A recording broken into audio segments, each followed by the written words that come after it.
Planning అంటే ప్రభాస్, ప్రభాస్ అంటే planning. అలా సాగుతుంది ఇప్పుడు ఆయన జర్నీ. అరే మిగిలిన హీరోలు 2-3 ఏళ్లకు ఒక్క సినిమా చేయడానికి కూడా నానా తంటాలు పడుతుంటే ప్రభాస్ మాత్రం 6 నెలలకోసారి వచ్చేస్తున్నారు. ఇప్పుడు ఇదే మాస్ ప్లానింగ్ తో ముందుకెళ్తున్నారు రెబల్ స్టార్. ఈయన ఒక్కడికే ఇది ఎలా సాధ్యమవుతుంది? అల్లు అర్జున్, ఎన్టీఆర్, రామ్ చరణ్ వీళ్ళందరూ ఇప్పుడు పాన్ ఇండియన్ సినిమాలే చేస్తున్నారు. కానీ వీళ్ళందరికంటే భారీ బడ్జెట్తో పాన్ ఇండియన్ ప్రాజెక్ట్స్ చేస్తున్న ప్రభాస్ 6 నెలలకో సినిమాతో వస్తున్నారు. అందుకే ఆయన ప్లానింగే కారణం.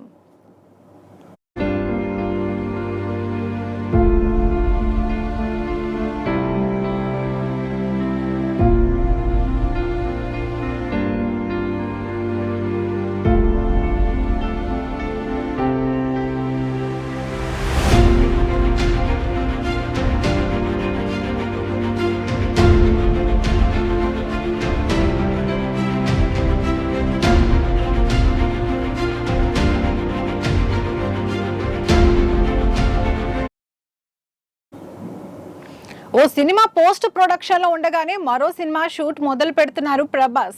బాహుబలి 2 తర్వాత సాహో రావడానికి 3 ఏళ్లు పట్టింది. అప్పుడే ఇకపై ఏడాదికి 2 సినిమాలు చేస్తానని ఫ్యాన్స్ కు మాట ఇచ్చారు ప్రభాస్.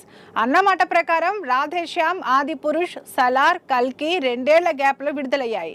వీటిలో రాధేశ్యామ్ పోస్ట్ ప్రొడక్షన్ టైంలో ఆది పురుష్ షూట్ చేస్తే, ఆది పురుష్ పోస్ట్ ప్రొడక్షన్ అప్పుడు సలార్ షూట్ పూర్తి చేశారు ప్రభాస్.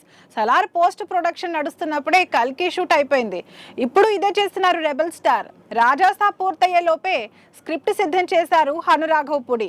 ఈ చిత్రం ఫస్ట్ షెడ్యూల్ సెప్టెంబర్ 16 నుంచి తమిళనాడులోని కారైకుడిలో జరగనుందని తెలుస్తుంది. ప్రభాస్ కూడా ఈ షెడ్యూల్లో జాయిన్ కానున్నారు. రాజాసాబ్ 2025 మార్చిలో విడుదల కానుంది. ఆలోపు హను సినిమా షూట్ సగానికి పైగా పూర్తి కానుంది. ఇది పూర్తయ్యేలోపే స్పిరిట్ స్క్రిప్ట్ సిద్ధమవుతుంది. సందీప్ సినిమా సెట్స్ పైకి రాగానే Hanu cinema post production start అవుతుంది. స్పిరిట్ తర్వాత సలార్ 2, కల్కి 2 ఇదే సైకిల్ అప్లై అవుతుంది. ఇలా రెస్ట్ కు పూర్తిగా రెస్ట్ ఇచ్చేసి రచ్చ చేస్తున్నారు ప్రభాస్.